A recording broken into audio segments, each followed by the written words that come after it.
Hello guys! Welcome to my channel. So for today's video, ang ituturo natin is kung paano magpalit ng string. Okay? So, naputol nga yung string ko. Ngayon lang. Ito. Okay? So, papalitan natin siya ng bagong string. Okay?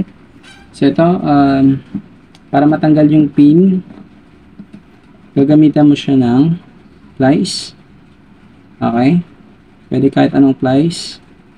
Tapos, yan. Hilain mo lang siya. Okay? Pagkahila mo ng pin, hilain mo to. Yan. Tanggal na siya.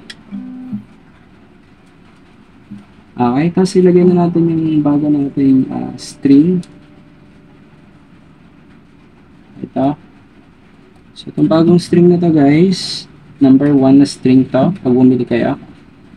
So, eto, itong pin, lalagay mo lang siya dito sa siwang.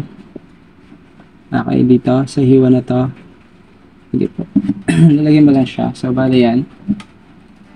So, lulusot mo lang to.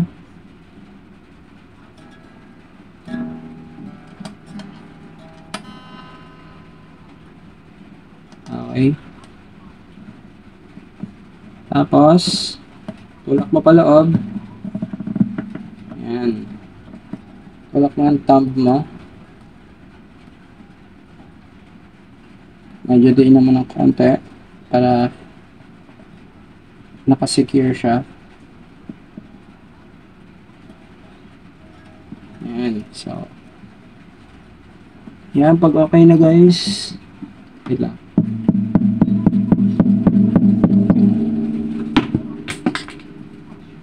Ayan. Isa. Pag-lock na siya guys, punta ka naman dito, yung dulo ng string lagay mo dito sa butas na to. Yan, set mo lang siya guys, hilain mo. Yan, at nahila mo yan, pihitin mo lang siya pa kanan para humigpit. Okay, ang pagpapahigpit ng string is pa kanan or clockwise dito sa baba, sa first string to, sa second string to, ito sa third string. So itong tatlong to sa baba ang pihit pa kanan para humigpit.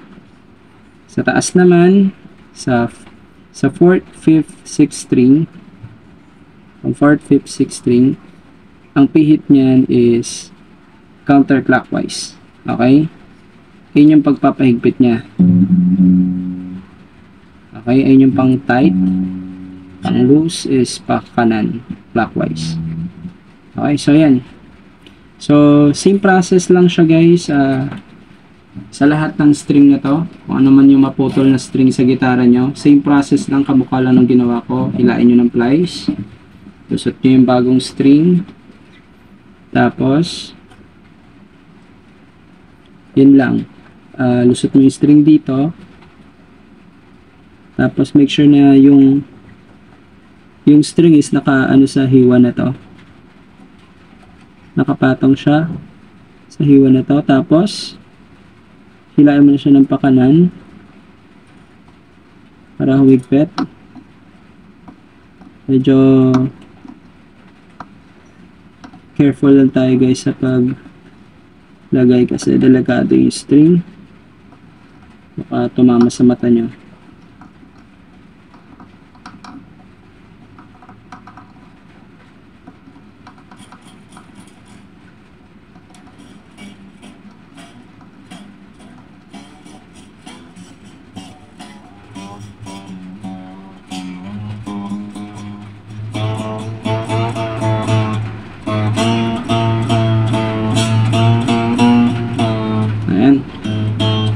Nakalagay na siya. Pag mahigpit na siya guys, ibuhol mo lang to. So yung pagbubuhol nito guys, ano lang to guys madali lang naman to ibuhol. Bale, iyan mo lang yung dulo niya, ikot mo lang ganyan, tapos yan, ikot mo lang ganyan, buhol mo lang.